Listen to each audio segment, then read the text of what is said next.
My name's Christina McHale, and thank you for participating in today's 658th Justice Clearinghouse webinar.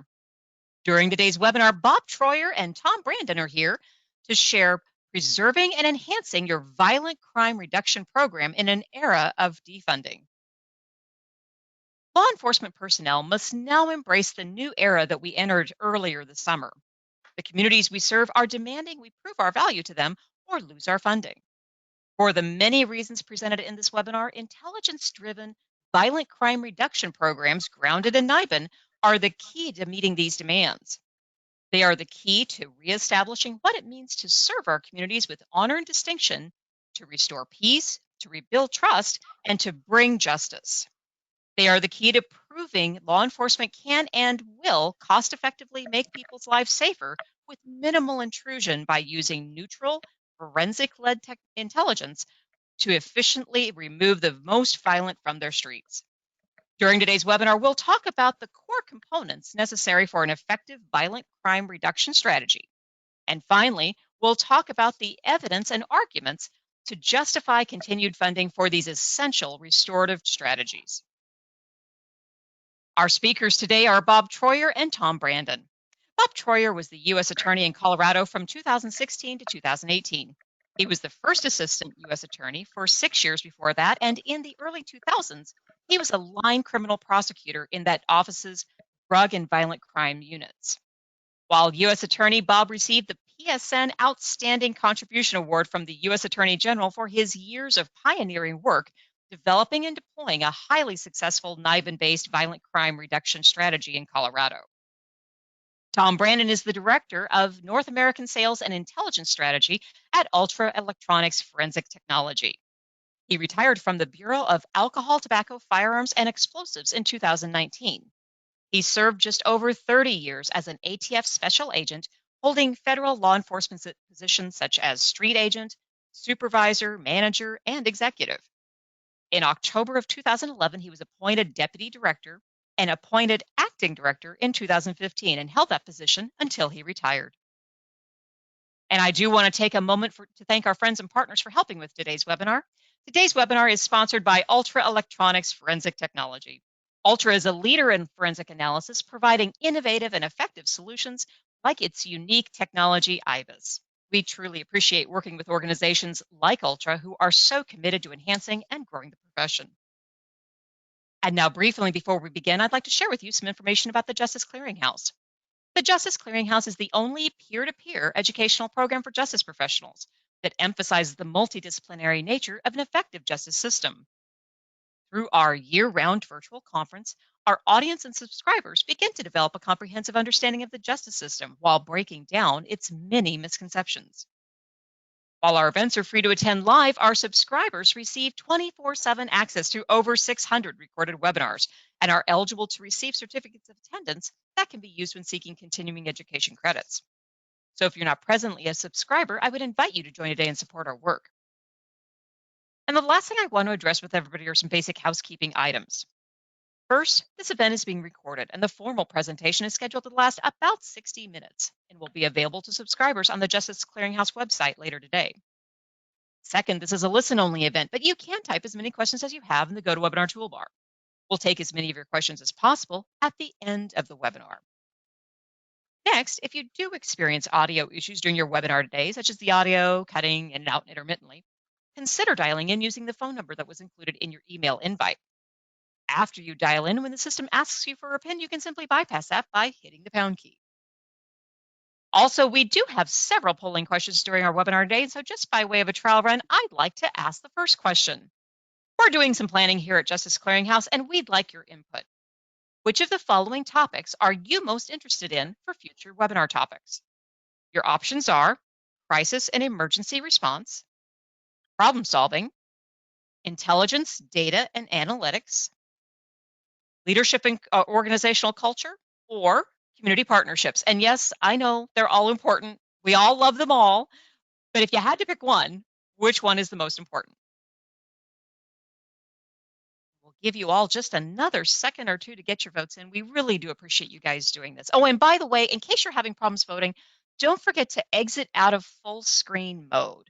We know it's kind of a pain. It is a bug. GoToWebinar knows about it, but that's the workaround. So if you're trying to vote and you're having problems selecting that radio button, be sure to exit out of full screen mode. And in the interest of time, because I know that Bob and Tom have a ton of information to get through, I'm going to go ahead and close the polling and share the results. Interesting. Okay. 27% of you said crisis and emergency response. 26% of you said intelligence, data, and analysis. 17% of you said leadership and organizational culture, my favorite topic. 16% of you said problem solving, and 14% of you said community partnerships. Thanks, guys, so much for doing that. I would really appreciate it. And finally, after today's webinar, there will be a follow-up survey, and we do ask that you complete it because your feedback helps us shape virtually everything that we do here at Justice Clearinghouse, and we're already doing 2021 webinar planning right now. So thank you all for doing that. And with that, let's turn our presentation over to our instructors for the day. Welcome, Tom. It's all yours. Well, thank you, Chris, and hello, everyone. You know, as we've seen over the last few months, gun violence is up in many U.S. cities: Atlanta, Chicago, New York City, LA, Miami, Philly, Dallas, Detroit, and elsewhere in other major cities. And particularly disturbing is that children, and I believe all of whom were minorities, have become the victims of indiscriminate shootings. As we all know, this is not acceptable. And the purpose of this webinar is to empower you with knowledge. Basically, empower you to present your best case for advancing a violent crime reduction program that is effective, efficient, devoid of bias or prejudice, and one that brings value to your community. In today's political environment, police departments' budgets are under review. Should their budgets be reappropriated to other departments within their city, county, or township? As we all know, the answer to that question will be made by local elected officials in deciding what is best for their communities. But the point we want to stress today during this webinar is that you cannot afford to not afford a violent crime reduction program. Metaphorically, this webinar will reveal how to technologically fish with a spear rather than a net. As we have watched over the last couple of months, communities across America are screaming, in part, for what I believe, and many others do too, is for precision in policing. And during a recent virtual town hall, I heard NYPD Commissioner Shea comment about their increase in shootings and quote, "We need more precision," unquote. So I'm not alone in my observation, and this webinar will help you become more precise in your policing methods to address gun violence. So we all know gun violence destroys lives and families, but it also costs state and local governments a lot of money. A properly implemented and executed violent crime reduction program can save lives and money.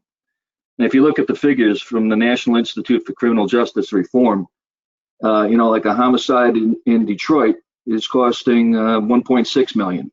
And for a non-fatal, it's 1.1. And respectively, Dallas 1.1 million and 726K. And in Stockton, one homicide costs 2.5 million and non-fatal 962K. So you can see that they did a great job in putting those figures together, and it's kind of compelling to why proper violent reduction strategy is critical. So with that, as far as technology is vital to the precision in policing that law enforcement is calling for to aid them in protecting and serving the public.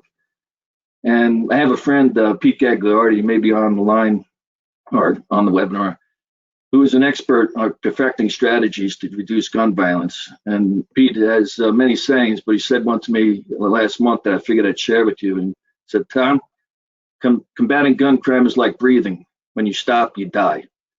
Very true words, meaning that if law enforcement and is not going to address it, it's going to escalate.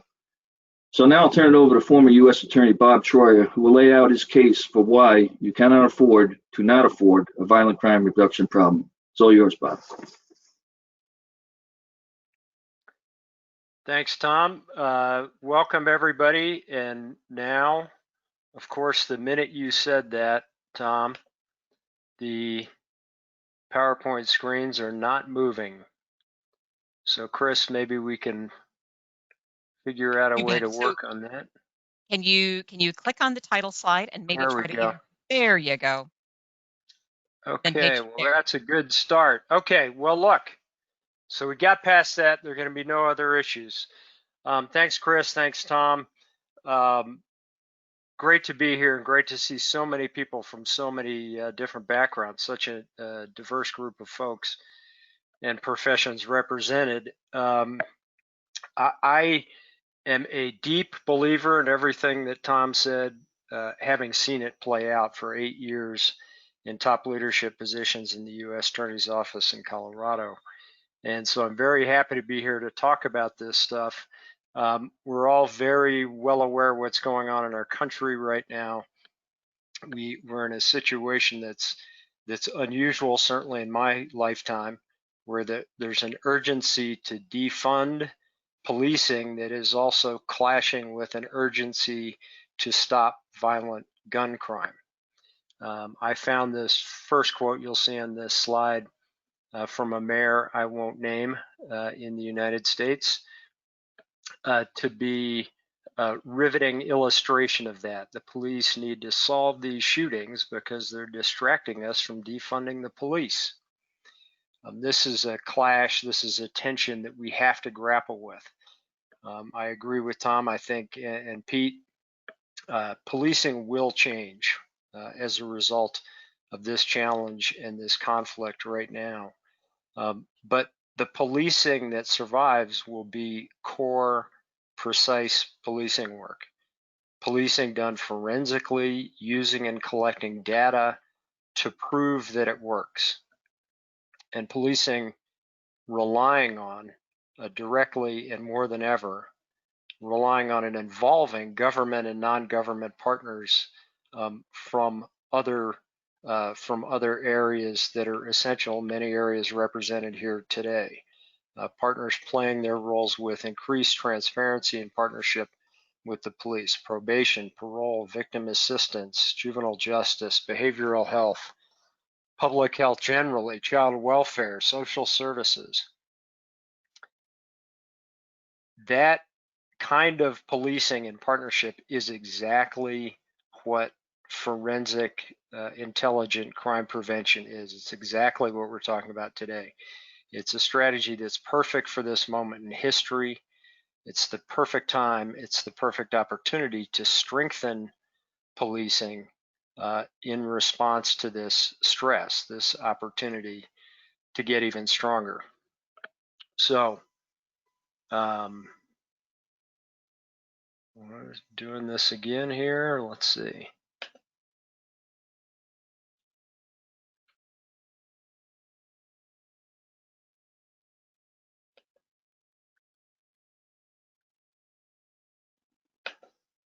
There we go. But to take advantage of this opportunity, you have to sell your program. You have to get out there and you have to tell the people who control the checkbook in your jurisdictions about the program and why it works. You have to save it from defunding. You see this quote is from a different mayor, and it expresses the appetite, I think, that's emerging now too among folks in those elected leadership positions who do control funding. They're desperate, they're hungry to be told why they need the police and what kind of policing they can fund. So again, the opportunity is perfect.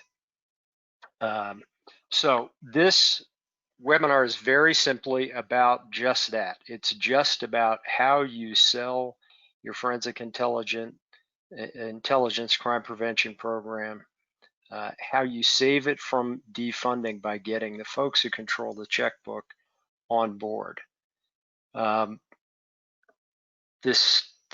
are a few simple steps to start, and then we're going to focus primarily on what ought to be in your presentation to folks who make those funding decisions. So the first step may seem obvious, but I want you to be thoughtful about this. You have to identify your target audience. Keep in mind it may not just be the mayor, the city manager, the city council. Think deeply about who influences those people. Who influences those funders? Is it the ministerial alliance in your city, whom the mayor relies on for his political power, and therefore he's going to listen to them? Is it some other group or some other individual? Think about that and make sure you are doing your presentation to, in addition to directly to a city council or a mayor, but you're doing the presentation to those people you also need on board to influence the mayor or the council. The next step is to gather your team. And again, in both these categories you're seeing on the slide, the target audience and gathering your team, these are options. These are potential people to invite and include. As we'll try to remind you throughout the webinar, these choices are up to you. We're trying to provide options. It's totally up to you based on your local conditions, the relationships, politics, dynamics in your city or county, what the right mix is going to be and what your choices ought to be. So consider when you're gathering your team to participate in the presentation. Again, these are all the potentials, but focus on those folks and make sure you bring along with you and give them a bit part in the presentation. Those folks, your audience will be impressed that you have. Think about that. Those folks that the mayor or the ministerial alliance will be impressed that you have on your side, especially your typical opponents, especially people from the public health arena, especially people from the faith arena, especially people from the business community, and especially people from diverse community activism or leadership groups or roles. If you have already convinced those folks to join you at the table in making this presentation, you're going to be a long way down the road to preventing a defunding of this important program. All right, so you've thought those things through, your audience, your team, and now you got to prepare your presentation. When you're preparing your presentation, also consider doing what a lot of cities and great programs, and we in Denver did this, put together a short, slick, compelling action plan, or come up with some other title that you like that sounds cool and forensic and positive, that you can hand out at the end of the presentation. People can use themselves later after the presentation. If they don't remember everything, they can use it themselves to get talking points and get other people on board. But Philly's got a good action plan. I've seen a number of them. ATF has things like this too. But both for the action plan and the live presentation, they're basically, we have found in our experience, they're basically 6 elements. We're going to go through those today. The first 3 are pretty quick to go through, but there's 6 elements, and you can put these together in whatever order you want. Again, it depends on local conditions, and it depends on your audience, and it depends on your own style. And you want to listen to your collaborators in the presentation. If somebody in the presentation, for example, you have a prominent public health official or chief of probation or somebody who says, no, I want to start with this element, not that element, that's great. Whatever works. We have found, though, that right out of the box, making sure in the presentation you're talking about this as your forensic intelligence crime prevention program. In Colorado, it's called, the actual operating unit is called the Crime Gun Intelligence Center. But in the pitch, you talk about the whole thing programmatically as the Forensic Intelligence Crime Prevention Program.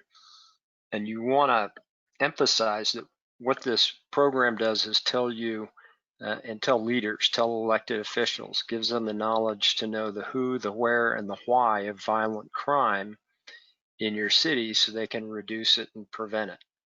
So who, where, why is an important catchphrase. It's also important to emphasize right up front with this kind of language that your program prevents gun violence through the consistent production of timely, precise, forensic, actionable intelligence. and get your audience used to hearing that kind of language. The next thing that we have found effective right up front in the presentation is to start with a hook, a catchy data point that people often who have maybe misconceptions about policing, even in their own city, even if they're on city council or the mayor, they're not used to cops necessarily talking about data in this way. I just have an example here. Did you know the average age of your serial shooter? I have actually found, and man, more than ever this summer, if you want to come up with a data hook that doesn't talk about people or their age, but instead focuses on timing or focuses on the guns or focuses on some neutral factor, like in Colorado, X% of gun violence occurs within 2 blocks of marijuana stores. If you want to come up with something that's more neutral like that, not talking about people, that can be even better. I always found, I stole this from New Jersey and Philadelphia. I think it's based on a Rutgers study, but in their program, they came up with data that allowed them to say, did you know that 52% of the guns used by serial shooters will be used again in a second shooting within 60 days of the first shooting, and it'll be used in a third shooting 30 days after that. That gets people's attention, that you as law enforcement or other service provider leaders know that kind of data because you have this program. Then you want to do a quick, you're saying to yourselves, I've been listening for 10 minutes and I don't see Bob doing anything quickly, but you want to try to do a quick summary of the 4 components of how the program works. You don't want to get bogged down in exactly all the details of the technology, the triage, and these other components. But give people a taste. They just give them a context, but don't get bogged down in the algorithm and how NIBIN algorithms work or any of that stuff. Just say this is a program based heavily on technology, including ATF firearm tracing. This after shell casings are entered using different technologies. First of all, technologies like ShotSpotter that help us collect those casings in the first place, and then the technologies that image those and compare those and trace the firearms. The experts from across agencies who participate in the program do a triage of that data and what's learned from the technologies based on the urgency of the threat to the public, and then prosecution and referral or intervention decisions are made, and all the while reliable data about crime location, the folks committing it, the guns being used, etc., is being collected for all of us to use in making our public safety decisions. A key thing to do throughout the presentation, especially when you're talking about the technology, is use what I call science-y language. All right, don't talk about thugs, don't talk about crime waves, this scourge of our streets. That stuff is just not as effective these days as talking about algorithms that compare images of contours left on the base of shell casings by each unique handgun, ballistic acoustic resonance detection systems, shooting cycles, serial shooters, quantum technology. Tom might want to jump in on that one, but not quite yet. Forensic analysis of ballistic evidence. If you're talking about those acoustic systems, by the way, I would talk about sensors, not microphones. Okay, so just be thoughtful, about the language you're using to continue to drill into them even unconsciously, this is some Jason Bourne shit. This is precise, forensic. This is not anything even related in language to their image of old school sweep, surge, swarm, stop and frisk stuff. All right, so then you've talked about, you've summarized for your audience the 4 basic components of the program. This is what we do. These are the people who participate in it. And then you want to tell them a quick story that illustrates how well the program works. I'll just give you a little example of one I love using in Denver. There are probably some people on the webinar who've heard me tell this story before, but before I get into this, my specific story that we would use in Colorado all the time, consider whether you want to do a best story or a worst story. A worst story would be to scare them into not defunding your program. In other words, we could have a situation where a shell casing we didn't get tested on time would have saved a life if we had funded this program. And if you don't fund this program and we don't do business with this forensic intel approach, we're going to have blood on our hands. There are stories like that out there, unfortunately. Your choice whether you go with a best story or a worst story. If you're going to go with a best story, which I prefer, you can have several different ones in your pocket depending on your audience and what you think is gaining traction in your presentation. You can use, as I'm about to, sort of an amalgam.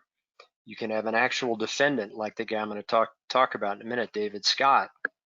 But you can mix in a couple of details that are actually from the Anthony Dennis case instead of the David Scott case to make your story, to round out your story and make sure it's got all the elements you want.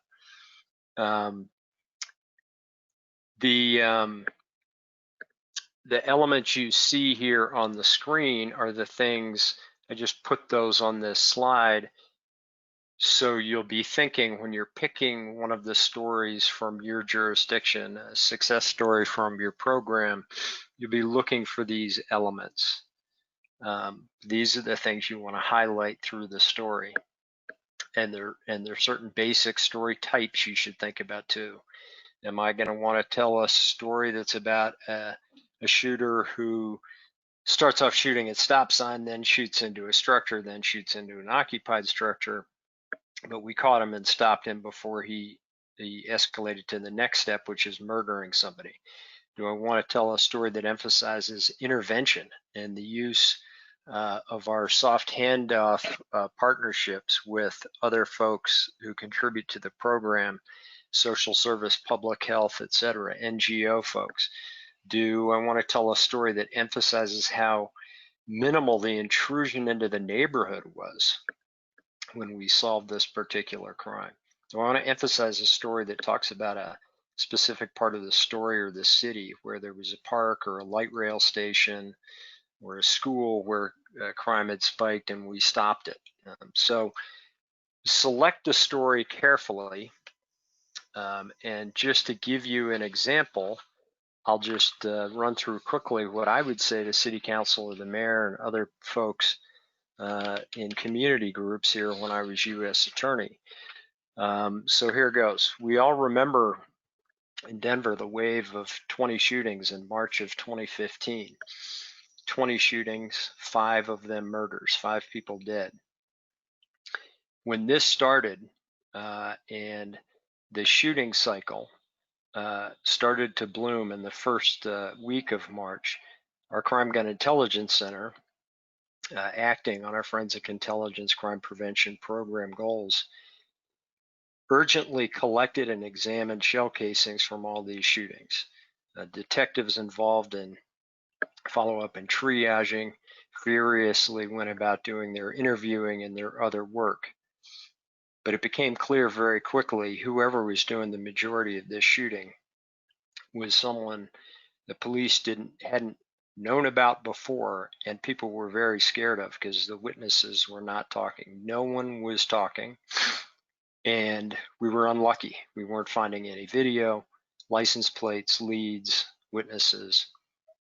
And then about halfway through March, one casing from one of these shootings the night before, the next day, that casing was entered into NIBIN, and it hit on a casing, a single casing that had been recovered months earlier from a gutter when a Denver cop responding to a shot spotter alert showed up late on a cold night, showed up immediately, did what he was supposed to do per the policy of our program, got out of his car, collected that casing, and submitted it to the lab. Casings from the March shootings started hitting on this casing found in the gutter. Police then, detectives from the Crime Gun Intelligence Center, went back and began investigating that scene where that casing had been found months before in the gutter. And they were able, by investigating that for the first time, what happened that night, who might have saw something, who might have heard something, which direction might the car have been going, is there video somewhere in that direction, pulling video, etc. They found very quickly a single witness who identified a car. They found video from the area that gave them a plate, and they got a search warrant. Other matches from the current March shootings were starting to hit each other too. And the links showed that there were 2 guns linked to 15 shootings and 5 murders. The investigation linked both of those guns and all those shootings to David Scott. Within 2 days of those matches, David Scott was locked up off the street and will be off the street now for 35 years at least. The cops didn't know who he was. The community did know who he was, but they were too scared of him to talk about him. Once he was locked up, the shooting stopped. People started cooperating. It led to Scott being convicted first on a federal felon in possession charge, 5-year sentence, and then on a federal violent crime and native racketeering charge, for which he got a 30-year sentence. Because he was in federal prison for that length of time, witnesses to 2 of the homicides he committed came forward, and in partnership with the district attorney, Scott's being charged with those 2 murders in the state as well. This is a guy who'd been shooting somebody about every 4 days for a month, and now he's gone for good. The partnership involved to get that done were the DA's office, the U.S. Attorney's Office, the Denver Police Department, federal probation, state probation, the ATF, all those different partners using NIBIN technology, shot spotter, GPS, tracing, cell data, video, all of that evidence accumulated using this forensic approach put Scott at the scene of 15 of those 20 shootings. It also put at the scene of a number of those shootings an individual who's identified not as a shooter, but someone who was in what experts call the co-offender shooting network.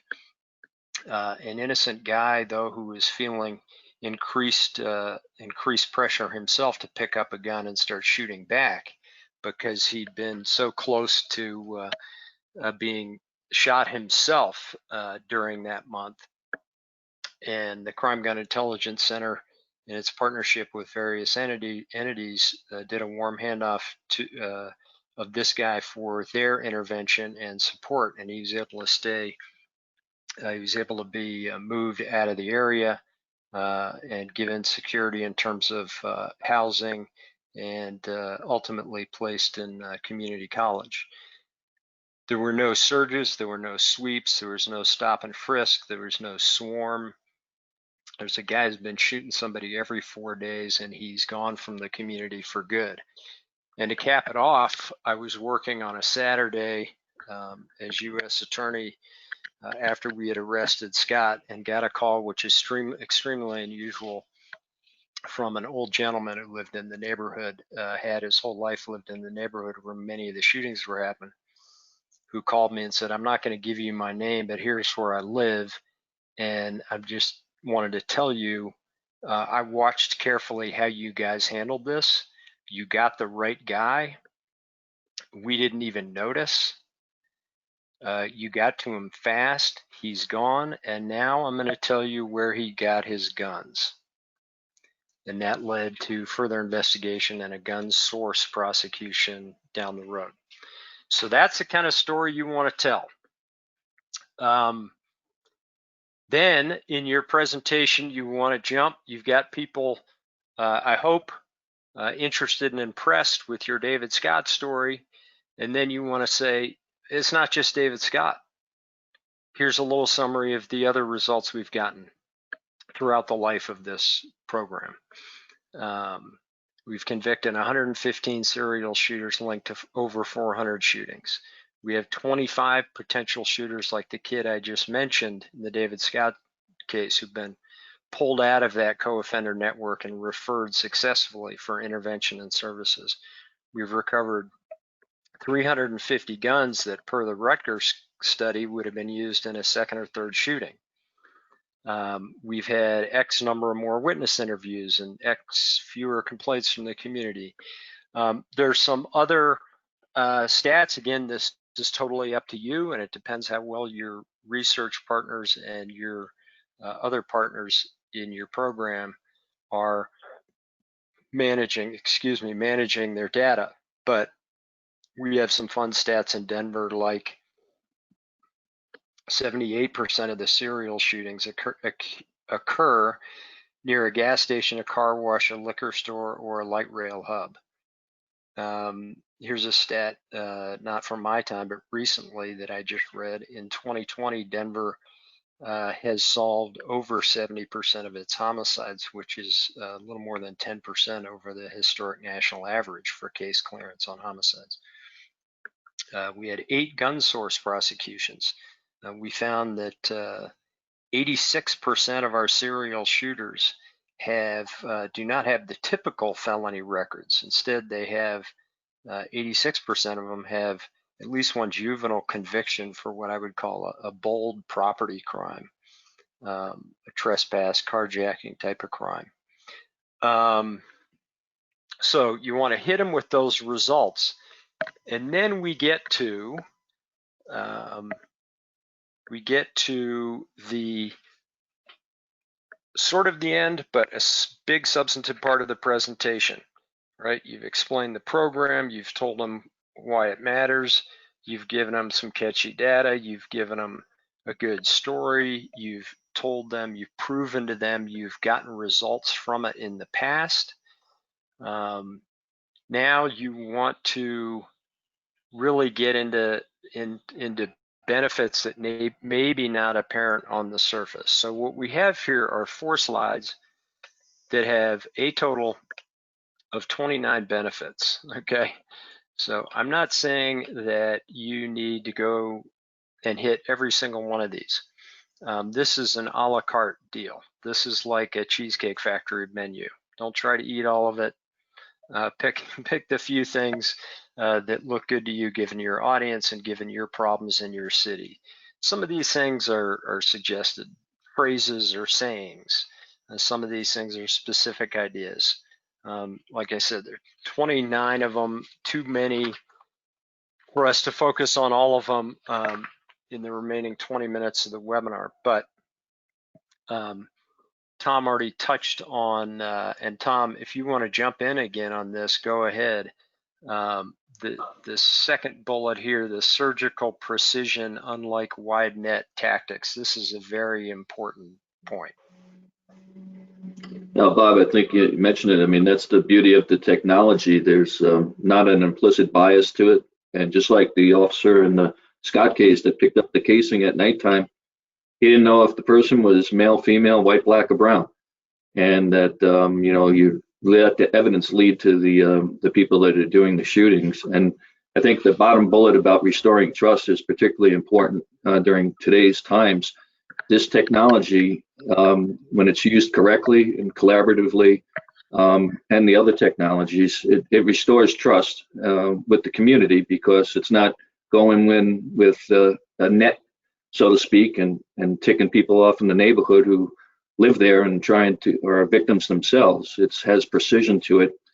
And obviously, my time with ATF, I'm very proud of all the advancement ATF has done in using technology and working with the state and local. So I'll turn it back to you, Bob, because I know you have more slides and we have time compression. I'm glad you brought up the restores trust point. I just saw recently a Johns Hopkins study.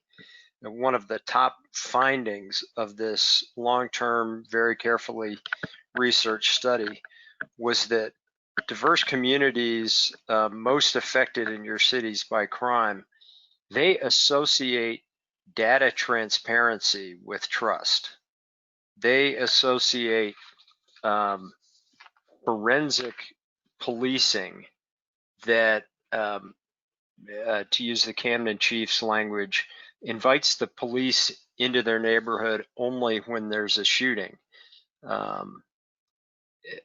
They associate those things with trust. And as the David Scott, the phone call I got at the end of that case illustrates, and as Tom is saying, we just see this again and again. Restores trust gets to be kind of a worn out phrase, but you will see very specific examples of having that happen again and again. And if you have the right composition of your team sitting at the table during your presentations, you will have other people. You will have community leaders who normally wouldn't be seen out with you during the day saying, this is why we support this.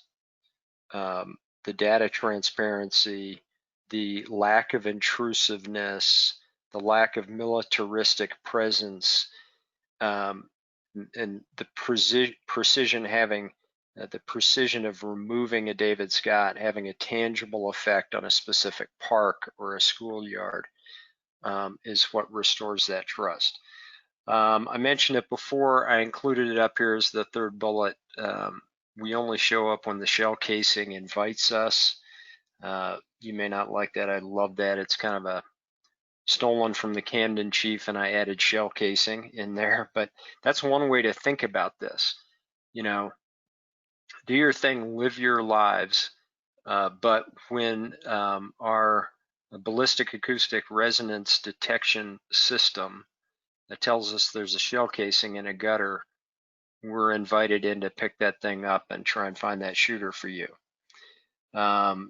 This next bullet is always a good one to use. If people don't know it by now, I think people in the businesses attending this webinar are familiar with this concept, but a lot of elected officials are not. That it really, depending on the study, typically you're going to find it's 5% of your population causing anywhere from 75 to 98% of the violent crime.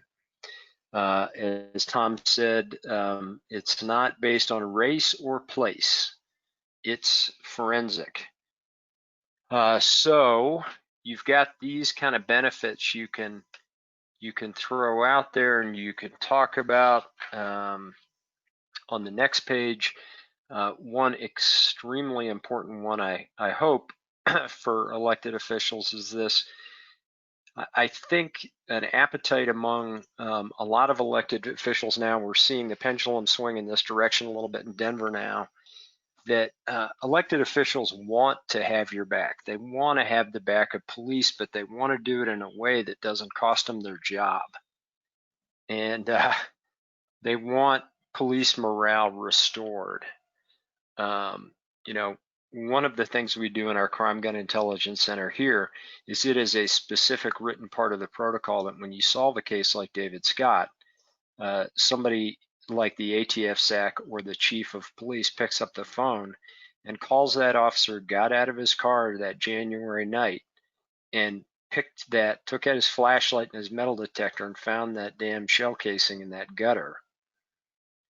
And he tells that officer that he saved some number of lives by doing that. Because him doing that is what got us to a kid who is killing somebody every 4 days, shooting somebody every 4 days. That's extremely important, we found, for officer morale. The money stuff, Tom went over. You have to fill in the blank for your city. That's very important. I think that gets overlooked. If you have public officials or others familiar with this on your presentation team, this is a great spot for them to pick up and take the baton for a minute and talk about the cost. If you were to defund the Crime Gun Intelligence Center in Denver, the cost to the city would be astronomical. Another key point we're seeing right now, the lax enforcement that has been the result of a bunch of factors. I know it's open to debate. COVID changes to how police are contacting people, as well as COVID changes to how courts are operating or not operating, or jails are operating or not operating. The key thing here, though, is simply that what we have seen proven in the last month is, man, do these serial shooters pick up on it like overnight when the conditions change to allow them to shoot people. And that's what we've been seeing, and that's what we can't see, and that's why you can't defund this program. A key point, I hope, for a number of people on this webinar, we have found this true again and again and again. I found this all the time when I was U.S. Attorney. Police departments have accumulated, like ships have accumulated barnacles over the years, accumulated a lot of duties that a lot of cops didn't think they were signing up for. Mental health services, traffic control, mental health counseling, presence in schools, parenting. There's a high percentage of calls in certain neighborhoods in Denver where there's a 911 call place, and really it's a parenting issue, not a police issue. This forensic intelligence violent crime reduction program gets us back to focusing on core policing, and it's exactly what communities are calling for now. You've seen it already in Seattle with the mayor out there coming up with categories of things she's removing from the police budget, removing from law enforcement, relieving law enforcement of the burden, and allowing law enforcement to get back to core policing. That's all this stuff is. And in doing that, that the correlative to that is it's empowering other providers. It's empowering whether governmental or non-governmental organizations that are key partners in interventions and public safety by providing safe spaces. These entities like we have in Denver that are comprised largely of former gang members who get out there, have relationships in the communities, they suppress beefs on the street, they clear out parks and provide safe spaces, they organize the recent Enough is Enough rallies we've had in Denver to stop our spike in shootings. All of those folks are recognized, they're welcome into the tent. Their highest and best use is deployed better than if the police are trying to do this all by themselves. And that's what funding the forensic intel program allows them to do as well. So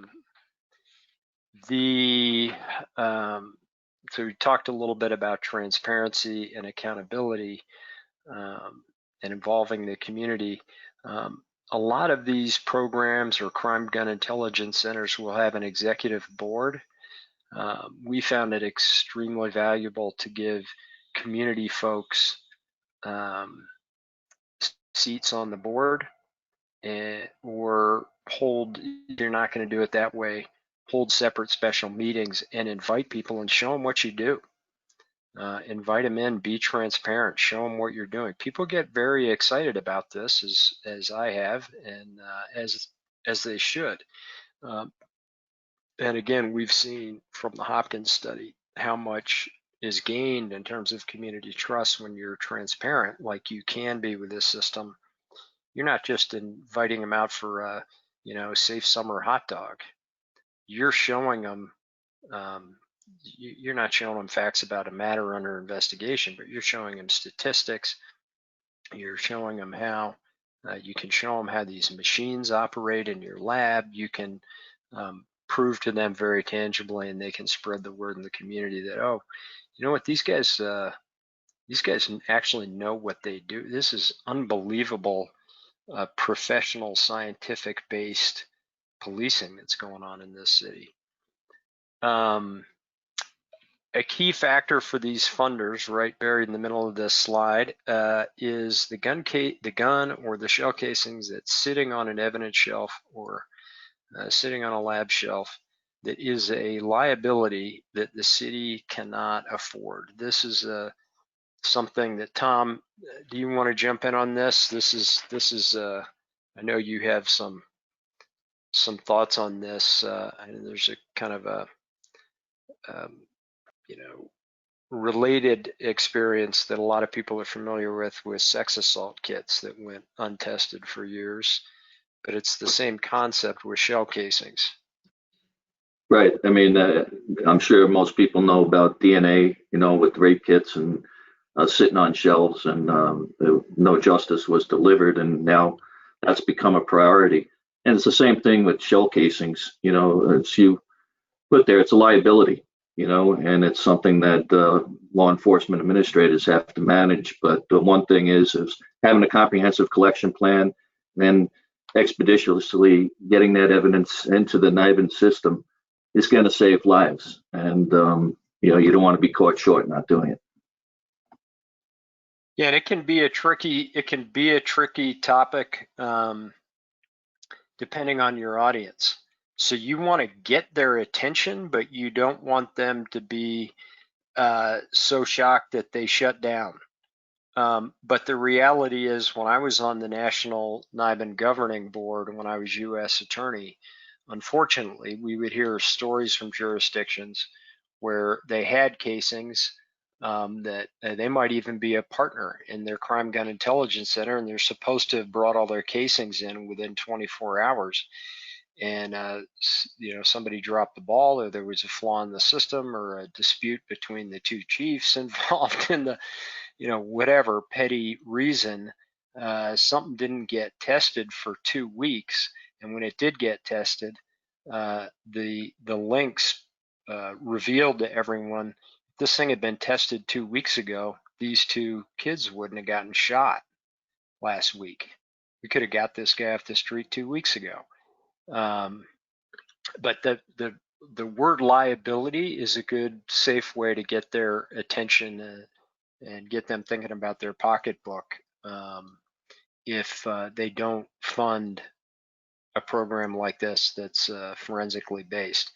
Let me touch on bail reform, because I know we have probation, parole, and other related folks attending today.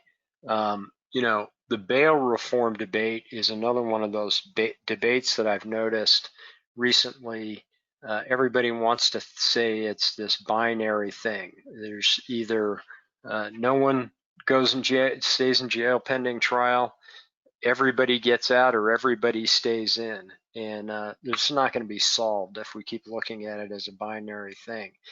And again, I think there's a thirst for solving this problem at the leadership level.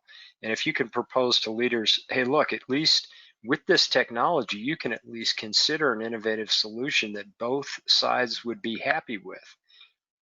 For example, even if your judges won't buy off on it as a formal practice, probation will. Probation's an essential partner. We found in Denver Crime Gun Intelligence Center, probation was maybe the most important partner in that whole operation. And if you can get probation, even if it's not a formal court practice, making it a default probation practice, that we're going to let we're going to support people being granted bail for a lot of different crimes. But when it's gun possession or use, we are going to advocate that bond be postponed for 48 hours, no more than 48 hours. You could change the time frame, but 48 hours it's postponed until we can do the forensic NIBIN analysis to determine whether that gun that kid was found with had been used to shoot people in the past. And if we do get that kind of evidence, we're going to deny bail. And so you can apply the forensic, not race or place based data and intel you're getting from this program to solve problems like bail reform or bail issues. You're going to end up, some of these things were about done here, but some of these other bullets that are interesting that might get traction. You will find yourself, both the DA's office and the U.S. Attorney's office, prosecuting fewer people, probably prosecuting fewer gun cases, but you'll be prosecuting the right people. You'll be prosecuting the people who are escalating toward murder, or at least hitting somebody when they shoot, because you're catching them before that happens. One of the things we learned from all our data in Denver, it's been learned elsewhere in the country, is there is an escalation trajectory with these serial shooters. You will find guys again and again, they shoot at a stop sign, a month later they shoot into an unoccupied structure, a month later they shoot into an occupied structure, and a month after that they actually shoot a human being. So you're finding that guy to prosecute, not just finding some mope who had his tail light out and the cop found a gun in his console. But you have no idea if that guy ever pulled the trigger of that gun in his life. All right, so a few final benefits to consider. It's extremely important also to talk about the corollary. We're prosecuting the right people. We're also getting our services, NGO services and public health, juvenile justice, child services. We're getting those to the right people. We're getting those to people who are the most vulnerable, the people who are likely to get hit because they're in a co-offender network, or they're likely to become a serial shooter if we don't intervene with more healthy options for them. You're reducing jail populations, as I said, from Denver. You're improving homicide clearance rates. Both old homicides get cleared up when you find a serial shooter like David Scott. The current ones you're investigating, obviously you're solving, and you're obviously preventing future shootings by getting these guys off the street. So, Tom, I don't know if you wanted to weigh in on either of these last two in our final minute about data allowing to measure impacts, or this key point that I always like to end the presentation to a city council with, that you know what, you don't really know what your violent crime problem is until you have a forensic intelligence program. Bob, I mean, first, I think you did an excellent job. And here at the last thing, I'd say to everyone that this is a win-win. It's a win for the community because there's precision in policing, which is, the popular words now, but we were talking years ago about fishing with a spear rather than a net. And if I lived in a community and was roused about, I would be upset if I didn't do anything wrong. And so police don't want to be doing things wrong. And so it empowers them. And then also to be honest, you can put great policy around this technology to produce the forensic-led intelligence, particularly on the crime gun intelligence centers. And then also, once you start getting like these success stories, there's buy-in, and so and then you have continuous process improvement. So I have to say, you see success stories around the country, and I think stories are the best way to advance someone's program. But it is a true win-win for the community and the law enforcement agencies involved with it, and that's what everybody wants, particularly in these times. So I will leave you with this. Before retiring from ATF, I had folks that were 30 years on the job or in our tactical teams. They said, we were a little bit skeptical at first, but absolutely the people we're targeting are the most violent people. They're the ones shooting the people, and they were completely in with going after targets that were led by forensic intelligence, whether it's through acoustic gunshot technology like ShotSpotter, then leading to ATF's NIBIN program, to cell phone exploitation. It's where policing is, and it just was an honor to be able to talk to folks today. So I'll pass it back to you, Bob. Thanks, Tom. Well said. So, folks, pick the right audience thoughtfully. Pick the right team to do the presentation thoughtfully. Get out there and make these presentations with these 6 components as they fit your needs in your city and your politics, and you'll emerge from this challenging time with an even stronger department, with even stronger participation with your police and with your service providers, and I guarantee you with greater public appreciation for making your city safer. So thank you. Chris, where are we? Are we question time? Oh, you bet. We are ready for questions. Bob, Tom, thank you so much. Tom, I loved your insight, and you're absolutely right. Human beings, we are hardwired for stories. So I absolutely agree with what you just said. And Bob, just loved how you outlined how to build that business case. That was really, really, really helpful. And folks, if you like this webinar, then be sure to check out our incredible lineup of webinars on our law enforcement feature page, where you're going to find a couple of webinars I think you'll want to mark on your calendars. Join us on September 17th when David Heisch is here to talk about identifying your most prolific shooters. It's not who you always think. And you'll also want to hold the date for November 18th when the Ultra Gang are going to be back to talk about their next crime gun webinar. And we'll be getting that information out to you all shortly.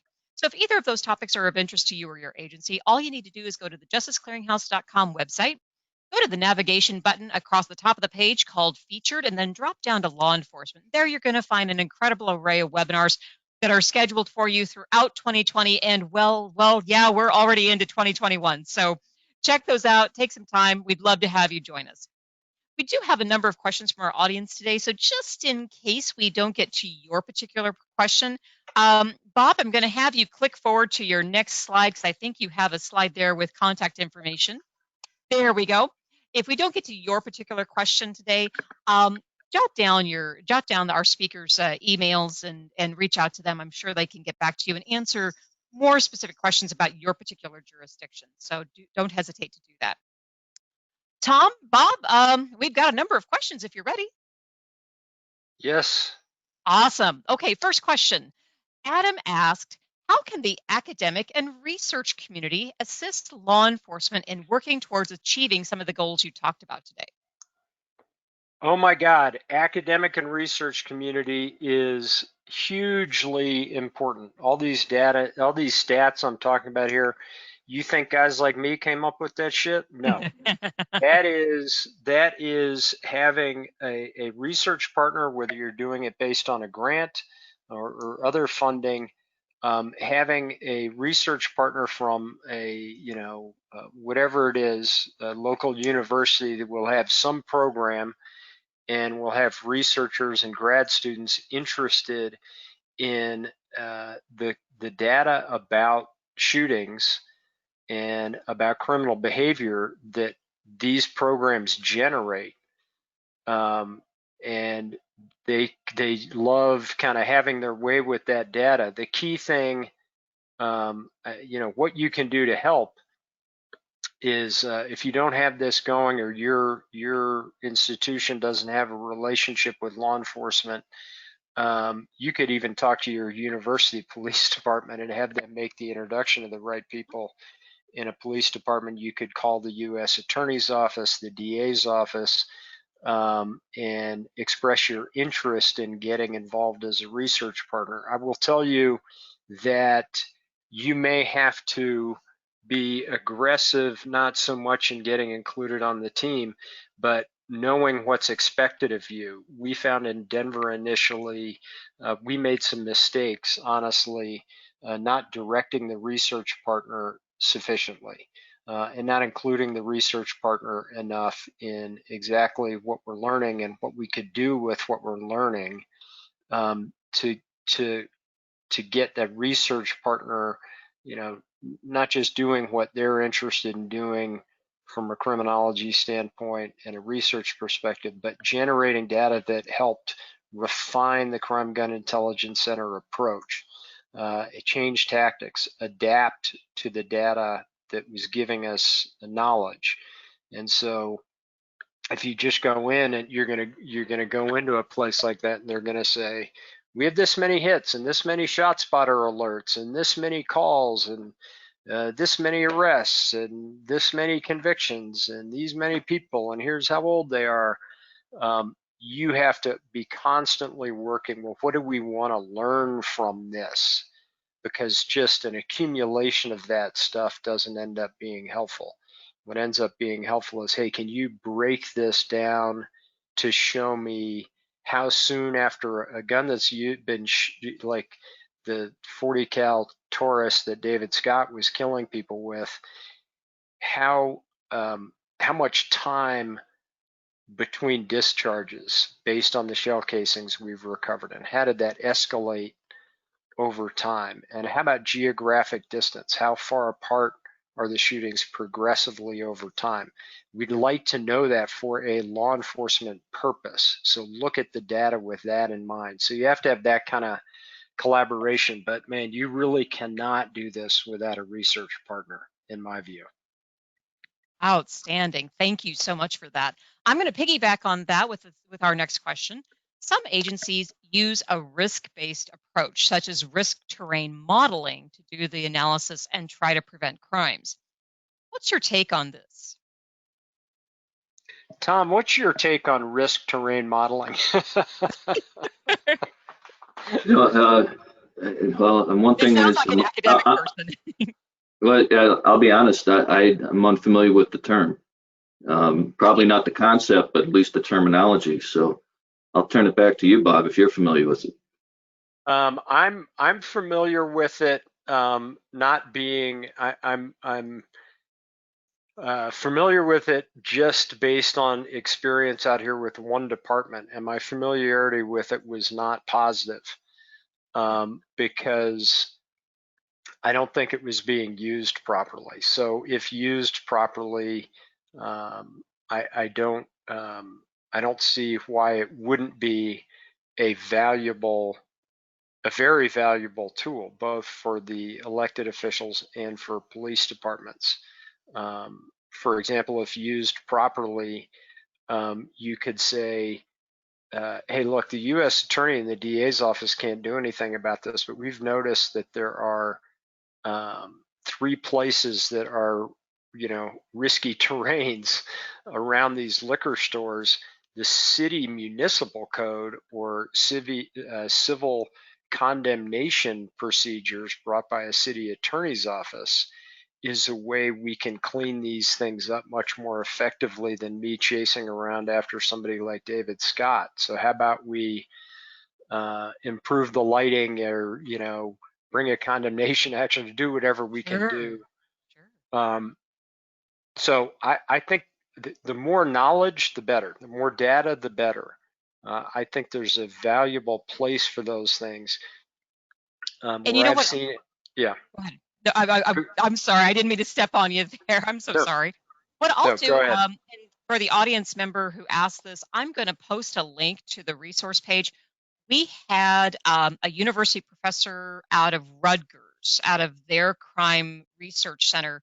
We had them do a presentation not that long ago. So what I'll do, folks, if whoever asked the question, but also for any of you, of any of the rest of you who are interested in that topic, I'll post a link to that webinar on the recording webinar for this particular webinar. So hang tight, folks. We'll get you that link here later today.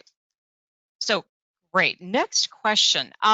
Can you share some examples of cities who are doing exactly the process you recommended? So walking through that presentation. What are they doing well, and what can we learn from their work?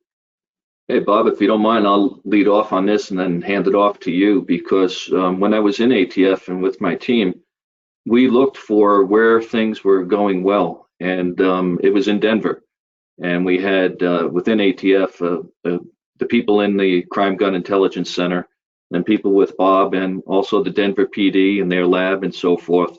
And that's where we knew we had to crawl, walk, run, and have some success, and then build it from there. So Bob, you were there, so you can comment now. But Chris, to answer that question, is we looked to Denver first, and then we had people go to Denver. We would pay for chiefs to accompany their SACs, and they'd go out to Denver and get a presentation, and they would duplicate it. And Bob, you're probably there for many of the meetings. Yes, absolutely. And all of these places, there are a number of places who do this very well and do it slightly differently depending on their local conditions. But Denver, I think, obviously I'm a little biased, but I think Denver's a great place to start. All these crime gun intelligence centers or programs like this are going to be welcoming and inviting to share their methodologies and their lessons learned. There are a lot of lessons learned that could be a whole different webinar about things you have to do either when you're setting it up or as it's progressing, mistakes you want to make sure you're not making. The big ones, and we learned a lot of things the hard way in developing the Denver model starting in 2012.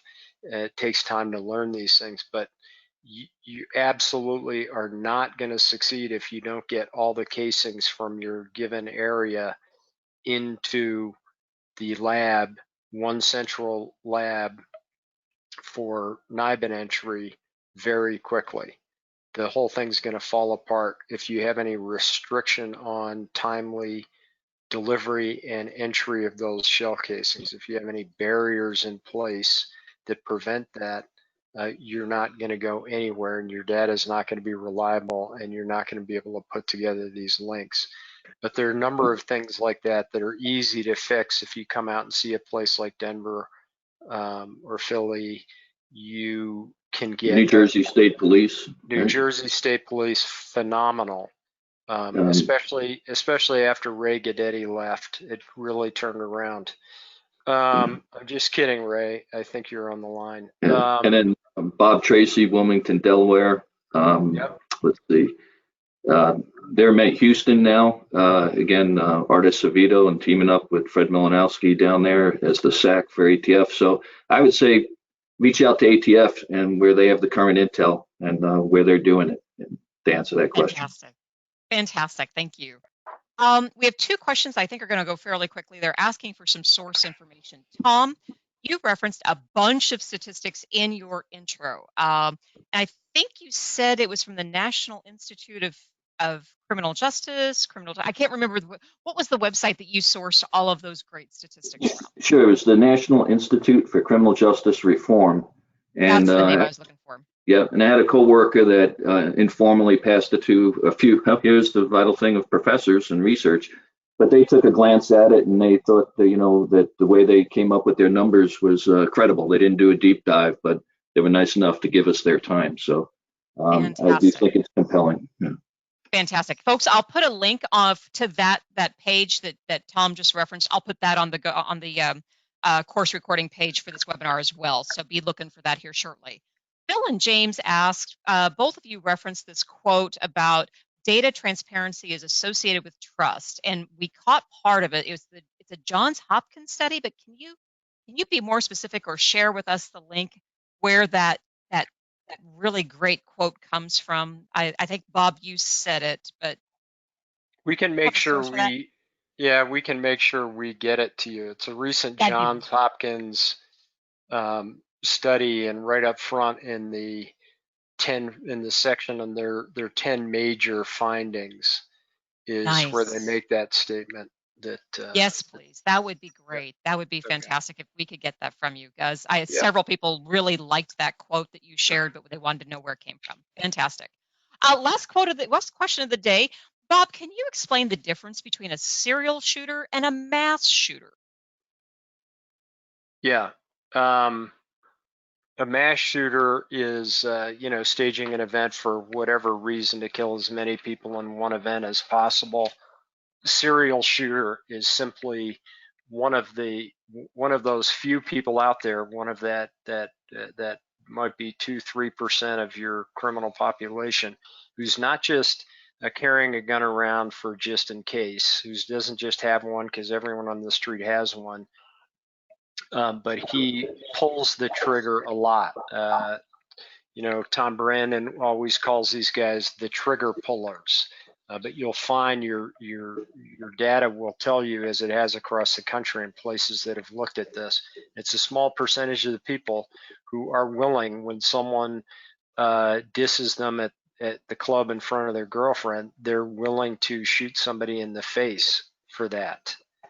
And that's a serial shooter. David Scott's a serial shooter. These guys who are pulling that gun and discharging that gun over minor social disrespect issues instead of using their fists or walking away or just responding on social media. So that's a serial shooter. Got it. Thank you so much. Tom, I'm sorry, go ahead. Go ahead, Tom. No, Chris, I was just going to mention that term, that risk terrain model. And as I mentioned, I wasn't familiar with the terminology, but once it was explained, I have many anecdotal stories where I practice it with ATF and the local PDs and state police that we're working with at the time. But I didn't want people to go away with thinking I was ignorant. I just didn't know the term. But again, I do know. No. You know it now. That's okay. Totally understand. Tom, Bob, thank you again so much for your presentation today. This was just absolutely fantastic. And folks, again, if I wasn't able to get to your particular question, like you, Charles, or you, Mary, do feel free to reach out to Tom or Bob using their emails there on the screen. And folks, be looking for those links that I promised you. Be looking for those on the course recording page or the webinar recording page on the Justice Clearinghouse website here in just a little bit. So thank you for doing that. Be sure to join us right back here on Tuesday when the incredible Dr. Kimberly Miller will be back to talk about her second of her four-part series, Beyond Racism, Identifying the Roadblocks, Barriers, and Blind Spots That's Holding Your Organization Back. So be sure to join us, or have somebody from your organization or agency join us if you can. And with that, this concludes today's Justice Clearinghouse webinar. Have a super rest of your day, everybody, and we'll see you right back here next week. Bye now.